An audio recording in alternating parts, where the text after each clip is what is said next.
Y el jueves de economía está con nosotros Diego Isaac López. Diego, muy buenos días. Buenos días. Ya seguimos hablando acerca de lo que está pasando. Hoy amanecimos, es como decir, buenos y dólares días. 19,54 centavos está el tipo de cambio hace en algún momento. La semana pasada nos preguntaban que por qué sube, por qué baja, o por qué se deprecia, o por qué se aprecia. Es la palabra correcta. Para algunos que ya están un poquito más grandes, porque a nosotros no nos tocó, en alrededor de 1993-94, hacia atrás, el tipo de cambio estaba sostenido por el gobierno. Cuando subía o bajaba se llamaba devaluación. La devaluación es cuando el gobierno entra y empieza a mover un tipo de cambio que lo colocan a un precio que le convenía. Después de la crisis del 94, ya en el 95, cuando empieza Ernesto Zedillo y ya un banco autónomo, el tipo de cambio lo dejan fluctuar, lo dejan solito. Oferta, demanda, que es siempre por qué sube, por qué baja. Pero hay muchas razones en las cuales nosotros hemos visto que el tipo de cambio se deprecia o se aprecia. Hoy, por ejemplo, lo tenemos a un 19 pesos con 50 centavos. Hace 2-3 meses llegó a 17 pesos, 17.50 y dices, pero ¿por qué se fortalece o por qué se debilita? Hay muchísimos puntos en los cuales tenemos que verlos durante un periodo de tiempo, pero lo que estamos viviendo ahorita es muy sencillo y hay que poderlo analizar un poco más a profundidad.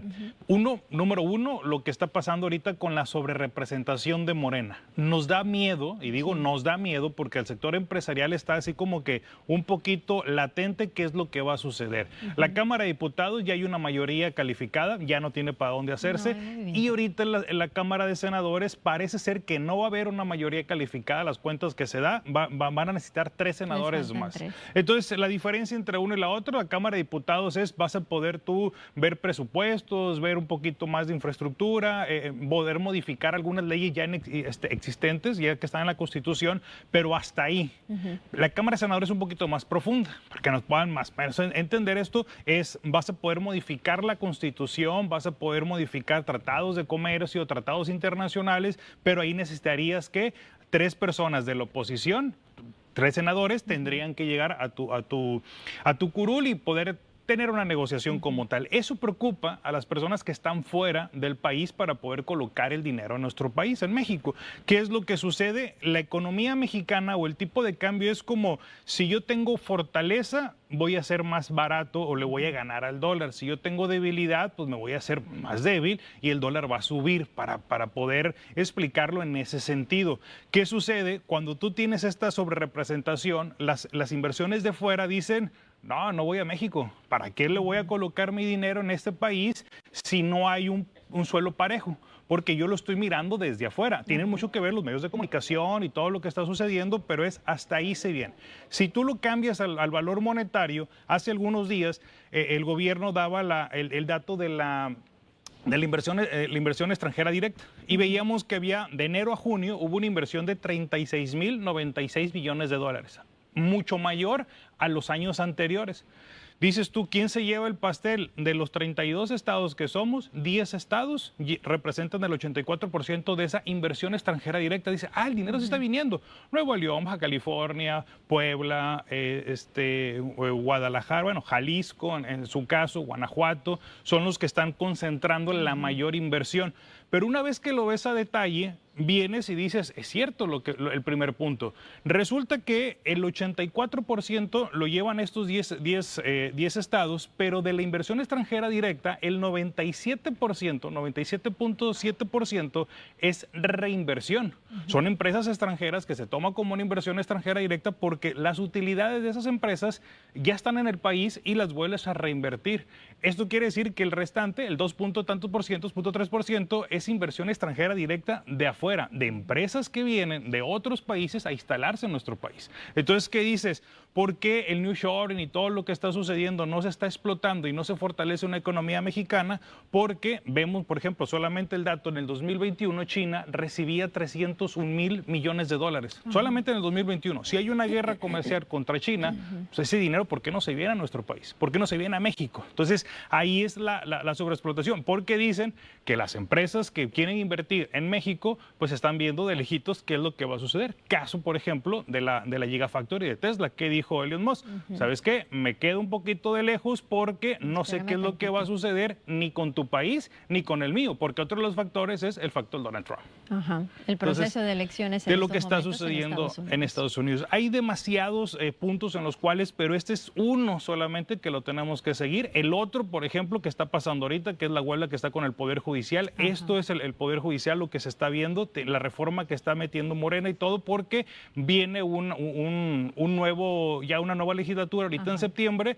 con un presidente que se va hasta octubre. Entonces dice, ¿qué es lo que va a suceder, por ejemplo, con el Plan C? Entonces ahí es lo que está teniendo todo eso y debilita la economía mexicana. Ajá. Porque no estás teniendo inversión. Eso es lo que haces con un tipo de cambio que se está disparando porque no hay una certidumbre. Al no tener una certidumbre, un piso parejo, las inversiones, la economía, las mismas inversiones que están ahorita, las empiezas a sacar del país mientras ves qué es lo que va a suceder y cómo está pasando todo lo que está con el suelo mexicano, pero en la parte política. Lo que resta de este 2024, Diego, ¿se va a mantener en incertidumbre en nuestro país por este tipo de situaciones en lo que se reacomoda Claudia Sheinbaum, los poderes en nuestro país, hablando de la legislación? Y si hablas de temas políticos, porque los otros son temas económicos, ¿sí? Un debilitamiento de Estados Unidos, una mayor inflación en México, una baja de interés en nuestro país, entonces llegas a tener un complemento que no son positivos. Ajá. Y ves un tipo de cambio que va a aumentar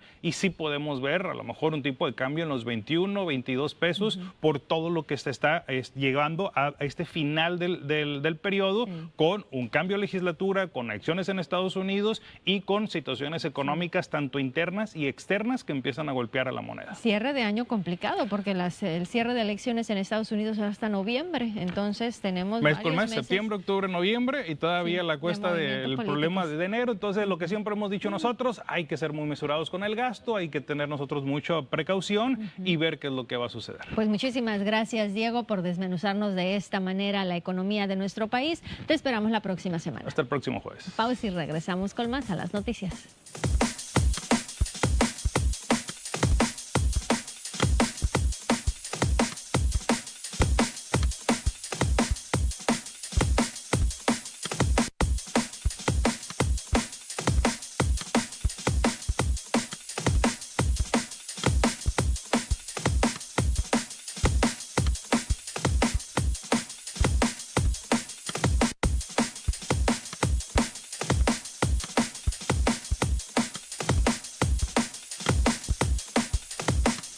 Oye, Diego, nos han seguido llegando mensajes a través de nuestro Facebook, Las Noticias TVP. Por acá nos dice para Diego Isaac López, ¿qué tanto afecta el gobierno mexicano a las empresas americanas, ya que se están saliendo del país? Caso Cargill, cerró las puertas, las plantas de granos y pues que también ahí los tienen en la incertidumbre. Lo que queremos hablar, o sea, lo que hablamos, que a veces no lo tocamos mucho, la temas políticos. O sea, das un temor a decir qué va a pasar con el incremento al salario mínimo, por ejemplo, que es amplio, por tanto tengo que seguirle metiendo dinero a la formalidad. No tienes una infraestructura como tal, agua y luz, los mismos caminos, o sea, no lo tienes. ¿Para qué coloco yo una planta, por ejemplo, en Sinaloa, si no me tengo una certeza de poder tener energía, agua y seguridad, por ejemplo? O sea, entonces dicen las empresas, mejor me voy a otros países o me voy de otro lado o me salgo de México y me voy a otros países, por ejemplo. En estos momentos hay oportunidad de crecimiento. Sí, y que no necesariamente están cerca, o sea, no es de Canadá ni México, pues. Entonces estás hablando que hay otros países en los cuales que están lejísimos, están allá en África, que están allá por Asia, y dices, Vietnam, por ejemplo, es el número 1. Vietnam tiene mayor inversión extranjera directa que México, y la inversión extranjera directa para Vietnam es exclusivamente para exportarla a Estados Unidos. Ve nomás las distancias, pero la facilidad que tienen los gobiernos, eso es lo que conlleva, a tener un poquito más de accesibilidad. Que en su momento es lo que se hablaba en Culiacán. También con el pago de ahí de algunos apoyos a los empresarios. Exactamente, que Sara Ferreiro no lo quería, pero FEPROVIDA, algo así se llama.